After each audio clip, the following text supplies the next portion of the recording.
Hello viewers, तो कैसे हैं आप सब। ज्ञानी बाबा लेकर आए आपके लिए एक नई एनिमे सीरीज जिसका नाम है मैशले मैजिक एंड मसल्स। तो शुरू करते हैं पहला एपिसोड। दोस्तों, इस एनिमे की दुनिया जादुई है। इस दुनिया में हर कोई मैजिक कर सकता है और जो भी इंसान अच्छा मैजिक कर सकता है उसे सोसाइटी में सबसे ऊंचा दर्जा दिया जाता है और लोग रोजमर्रा के यूज में भी मैजिक का इस्तेमाल करते हैं। और इन सब के चेहरे पे एक ब्लैक मार्क होता है। जिनके चेहरे पे मार्क नहीं होता है उन्हें फौरन मार दिया जाता है। लेकिन हमें इस सिटी से दूर एक जंगल दिखाया जाता है और उस जंगल में मैशले यानी मैश नाम का एक लड़का बहुत तेजी से और जल्दी जल्दी अपना वर्कआउट कर रहा था, जिसे देखकर जंगल के सारे जानवर भी हैरान हो जाते हैं। और अब मैशले अपना जल्दी से वर्कआउट खत्म करके क्रीम पफ खाने लगता है क्योंकि उसे क्रीम पफ बहुत ज्यादा पसंद थे। और ये बता दूं, मैश मैजिक यूज नहीं कर सकता क्योंकि उसके चेहरे पर कोई भी मार्क नहीं है। उसी जंगल में एक घर होता है जहाँ पर रेग्रो नाम का एक बूढ़ा आदमी रहता है और एक्चुअल में ये मैशले का फादर है। रेग्रो अपने घर में बैठकर सुकून से चाय पी रहा होता है और तभी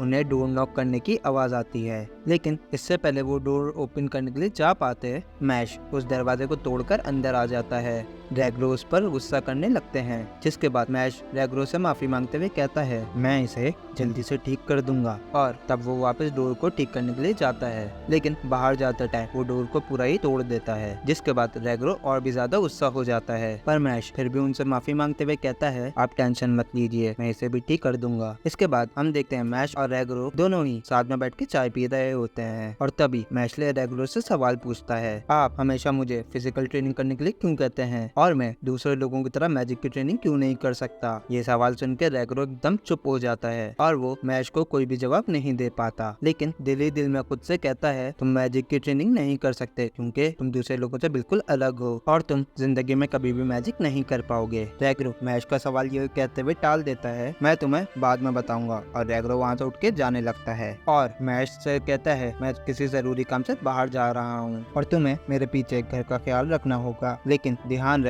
मेरी गैर हाजिरी में तुम शहर की तरफ बिल्कुल नहीं जाओगे। और ये कहकर रेग्रो वहाँ से चला जाता है। उसके बाद मैशले को अपने हाथ में एक पैम्फलेट दिखाई देता है जिस पर क्रीम पफ की सेल लिखी हुई थी, जिसे पढ़कर फौरन मैशले सिटी की तरफ निकल पड़ता है, लेकिन दिल ही दिल में रेग्रो से माफी मांग रहा होता है क्योंकि वो उनका प्रॉमिस तोड़ रहा था। मैश जब सिटी पहुँच जाता है तब वो क्रीम पफ की शॉप के सामने खड़े होकर इतना एक्साइटेड हो जाता है जिसकी वजह से हाथ में रखे हुए कॉइन्स को वो पूरी तरह मोड़ देता है। जब वो क्रीम पफ खरीदता है तब वो शॉपकीपर को कॉइन्स देता है, जिसे देखकर शॉपकीपर काफी हैरान हो जाता है। लेकिन मैश शॉपकीपर से माफी मांगते हुए कहता है आप परेशान मत होइए, मैं इसे अभी ठीक कर देता हूँ। उसके बाद मैश उन कॉइन्स को अपने हाथों से मोड़कर दोबारा ठीक कर देता है और ये देखकर वो शॉपकीपर और ज्यादा हैरान हो जाता है कि कैसे कोई इंसान अपने हाथों से कॉइन्स मोड़ सकता है। उसके बाद मैश उस क्रीम पफ को लेकर वहाँ से जाने लगता है, लेकिन तभी बहुत तेज हवा चलने लगती है जिसकी वजह से उसके सर के ऊपर से कोट हट जाता है और आसपास खड़े हुए सारे लोग उसी को दिखने लगते हैं क्योंकि उसके फेस पे वो मार्क नहीं था जो सिटी के सभी लोगों के फेस पर था। इसके बाद हम ब्रैड नाम के एक पुलिस ऑफिसर को देखते हैं जो कि न्यूज़पेपर में पढ़ रहा होता है रियान नाम के एक लड़के को ईस्टर्न मैजिक एकेडमी में डिवाइन विजनरी नेम से एक टाइटल मिला है, जिससे उसको इनाम में $1 मिलियन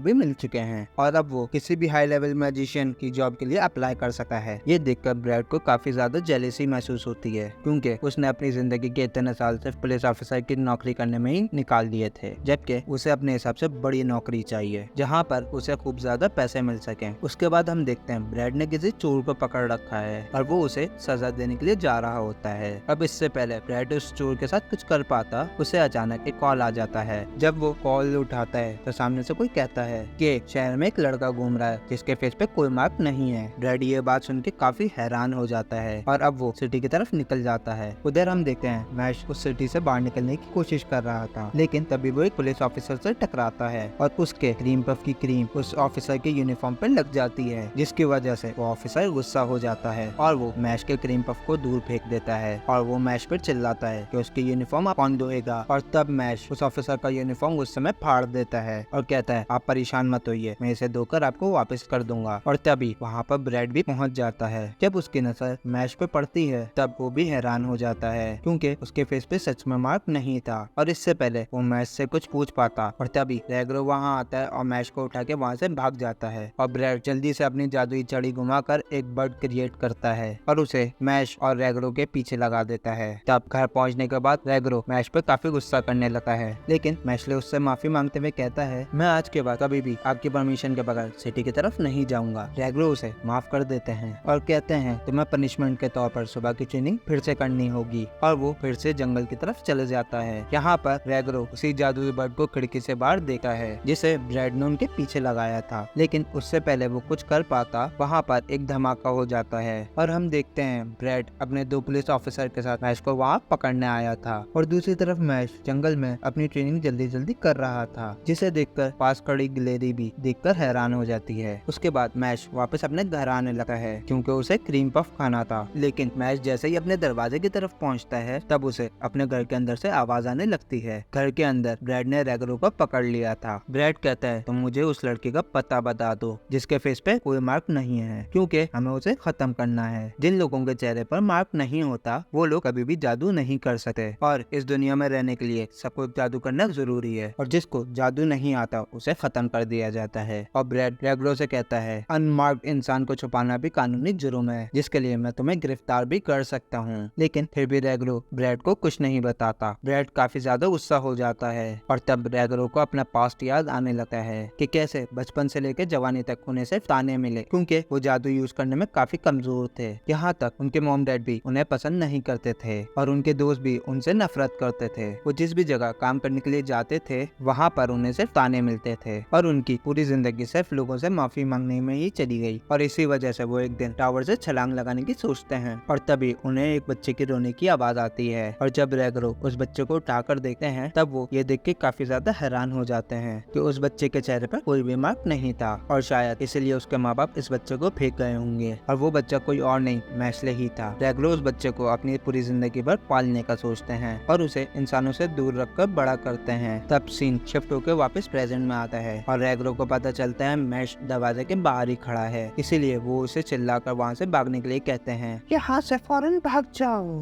तब ब्रेड को भी पता लग जाता है कि मैश बाहर ही खड़ा है, इसीलिए वो अपने 2 ऑफिसर को उसे पकड़ने के लिए कहता है और यहाँ पर वो रेगरो को बहुत ही बुरी तरीके से पीटने लगता है। इससे पहले ब्रेड रेगरो को खत्म कर पाता मैश दरवाजा तोड़ के एक ऑफिसर को इतने जोर से पंच मारता है कि वो उड़ते हुए जाकर दीवार तोड़ के बाहर गिरता है। तब रेगरो मैश से बोलते हैं मैंने तुम्हें भागने के लिए कहा था तो तुम भाग क्यों नहीं रहे हो, लेकिन मैश रेगरो से कहता है कि आप मेरे डैड हो और इस दुनिया में मेरा आपके सिवा कोई और नहीं है। ये सुनकर रेगरो काफी ज्यादा इमोशनल हो जाता है और मैश ब्रेड से कहता है कि मैं तुम्हें बिल्कुल भी नहीं छोड़ूंगा क्योंकि तुमने मेरे फादर को हर्ट करा है। तब ब्रेड हंसने लगता है और कहता है मैं एक highly profile magician police officer हूँ और तुम्हें तो मैजिक करना भी नहीं आता। और ऐसा कहकर ब्रेड मैश के अगेंस्ट एक बहुत खतरनाक मैजिक से अटैक करने लगता है जिसकी मदद से उसने एक ड्रैगन को हराया था। जब वो उस मैजिक वेव को मैशले की तरफ फेंका है तब वहाँ पर बहुत ही ज्यादा धुआं हो जाता है और जब धुआं हटता है तो वो लोग ये देखकर हैरान हो जाते हैं कि मैश को एक खरोच तक नहीं आई और उसने एक हल्के से थप्पड़ से ही उस मैजिक को खत्म कर दिया। ब्रेड उस पर कई सारे मैजिक स्पेल यूज करता है जिससे मैश बहुत आराम से खत्म कर देता है। तब मैश अचानक एक लकड़ी की स्टिक को उठा लेता है जिससे ब्रेड को लगता है मैश शायद मैजिक कर सकता है, इसलिए वो अपने सामने एक प्रोटेक्शन शील्ड बना लेता है। पर मैशले उस स्टिक को अपने हल्के हाथों से ब्रेड की तरफ फेंकता है जिससे वो प्रोटेक्शन शील्ड भी टूट जाती है और ब्रेड को चोट लग जाती है। ब्रेड मैश की पावर देखकर काफी ज्यादा हैरान हो जाता है और सोच में पड़ जाता है और रेगरो भी ये देख के काफी ज्यादा शॉक्ड हो जाता है क्योंकि उन्हें भी नहीं पता था कि मैशले इतना ज्यादा पावरफुल है। और तब मैशले ब्रेड से कहता है और अगर तुमने वापस मेरे डैड की तरफ आंख उठाकर भी देखा तो मैं तुम्हें हमेशा हमेशा के लिए खत्म कर दूंगा। तब ब्रेड हंसने लगता है और मैश के सामने एक डील रखते हुए कहता है चलो हम इन सबको सुकून से सुलझा लेते हैं। हर साल हमारी सिटी में एक चुने हुए स्टूडेंट को डिवाइन विजनरी का टाइटल मिलता है और मैं चाहता हूँ तुम उस अकेडमी में हिस्सा लो और उस टाइटल को जीतो ताकि तुम्हें उससे जो पैसे और शोहरत मिले तुम मुझे वो सब दे दो और बदले में मैं तुम्हें और तुम्हारे डैड को छोड़ दूंगा। रेगरो ये सुनकर मैशले को मना करने कह देता है, लेकिन मैशले लड़ाई नहीं चाहता था इसलिए वो इस डील को हाँ कर देता है। यहाँ पर रेगरो मैश से कहता है कि इस एकेडमी में सिर्फ वही स्टूडेंट जा सकते हैं जिन्हें मैजिक करना आता है और तुम्हें तो मैजिक भी नहीं आता तो तुम ये सब कैसे करोगे। इसके जवाब में मैश कहता है कि मैं आपके लिए कुछ भी करूंगा, आप परेशान मत होइए। ब्रेड एक बार फिर मैश से कहता है कि अगर तुमने मेरी डील एक्सेप्ट करी तो तुम्हें ये टाइटल मिलने के बाद तो तुम्हें सब लोग एक्सेप्ट करेंगे और कोई भी तुमसे नफरत नहीं करेगा।